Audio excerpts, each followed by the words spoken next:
2 जून 2023 शाम के ठीक 6:55। उड़ीसा के बालासोर जिले के पास पटरियों पर सब कुछ सामान्य दिखाई दे रहा था। सिग्नल हरा था, हवा शांत थी और एक सुपर फास्ट ट्रेन पूरी रफ्तार से अपनी मंजिल की ओर बढ़ रही थी। उसे क्या पता था कि अगले कुछ सेकंड में इतिहास लिखा जाने वाला है। वो हरा सिग्नल जो सुरक्षा का प्रतीक होता है, उस रात मौत का संकेत बन चुका था। शालीमार से चेन्नई जा रही कोरोमंडल एक्सप्रेस लगभग 128 किलोमीटर प्रति घंटे की रफ्तार से दौड़ रही थी। डिब्बों में बैठे यात्री अपने अपने ख्यालों में खोए थे। कोई मोबाइल पर बात कर रहा था, कोई खिड़की से बाहर ढलती शाम को देख रहा था। कुछ बच्चे सीट पर सो चुके थे। मजदूरों का एक समूह घर लौट रहा था। कुछ छात्र परीक्षा देकर वापस जा रहे थे। किसी को अंदाजा नहीं था कि यह सफर कुछ ही पलों में चीखों में बदल जाएगा। बाहनगा बाजार स्टेशन एक छोटा सा स्टेशन, लेकिन देश की सबसे व्यस्त रेल लाइनों में से एक पर स्थित। यहां 4 लाइनें थीं, 2 मेन लाइन और 2 लूप लाइन। मेन लाइन से तेज ट्रेनें बिना रुके गुजरती थीं। लूप लाइन पर ट्रेनों को साइड में खड़ा किया जाता था। उस शाम 2 मालगाड़ियां लूप लाइन पर खड़ी थीं। दोनों लोहे के अयस्क से लदी हुईं। उनका वजन इतना था कि वे एक लोहे की दीवार जैसी प्रतीत होती थीं। स्टेशन के सिग्नल पैनल पर सब कुछ सामान्य दिख रहा था। इलेक्ट्रॉनिक इंटरलॉकिंग सिस्टम सक्रिय था। यह वही सिस्टम है जो सुनिश्चित करता है कि अगर सिग्नल हरा है तो ट्रैक भी सही दिशा में सेट हो।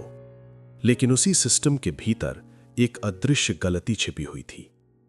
नॉर्थ सिग्नल गुमटी में हाल ही में मरम्मत का काम हुआ था। वायरिंग में बदलाव किया गया था और यहीं से शुरू हुआ वो सिलसिला जो सैकड़ों जिंदगियों को बदलने वाला था। सिस्टम को लगा कि पॉइंट मेन लाइन के लिए सेट है, लेकिन हकीकत में ट्रैक लूप लाइन की ओर मुड़ा हुआ था। डैशबोर्ड कह रहा था, रास्ता साफ है। जमीन पर सच्चाई कुछ और थी। कोरोमंडल एक्सप्रेस तेजी से स्टेशन के पास पहुंची। लोको पायलट ने हरा सिग्नल देखा।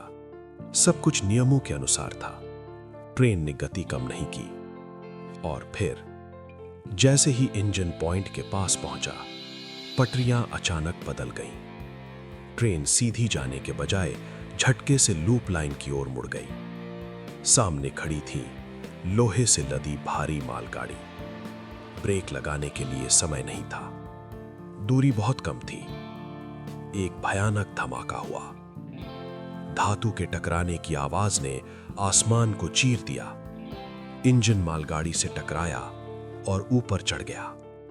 डिब्बे एक दूसरे से अलग होकर उछल गए। कई कोच पटरी से उतरकर बगल की डाउन मेन लाइन पर जा गिरे। लेकिन त्रासदी यहीं खत्म नहीं हुई थी। उसी समय दूसरी दिशा से बेंगलुरु से हावड़ा जा रही सुपर फास्ट एक्सप्रेस लगभग 120 किलोमीटर प्रति घंटे की रफ्तार से गुजर रही थी। उसके लोको पायलट के पास भी प्रतिक्रिया के लिए सेकंडों का समय था। पटरी पर बिखरे डिब्बे अचानक सामने आए। दूसरा टक्कर हुआ और फिर तीसरा।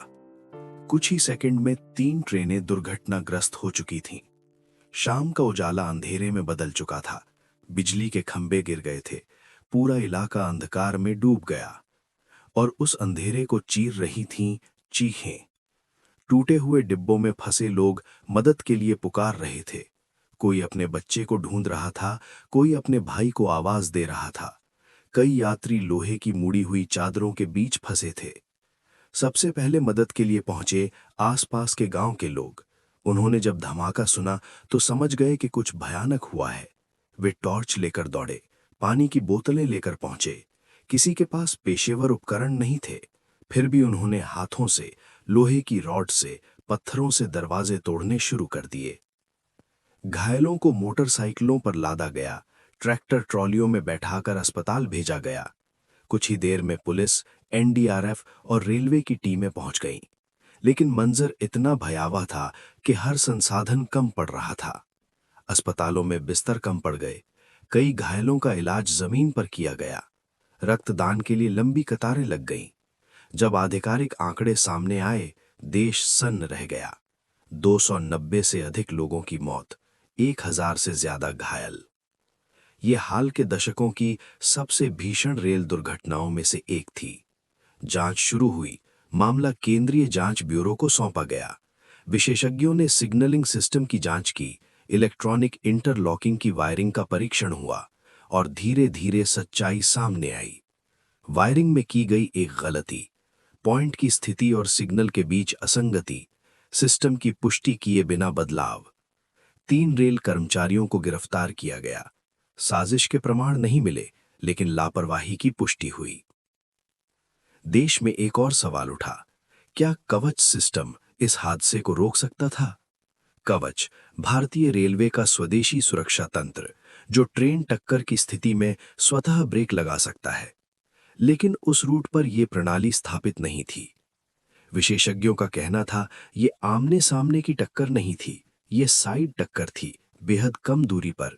इतनी तेज रफ्तार में ब्रेक लगाने के लिए पर्याप्त समय नहीं था।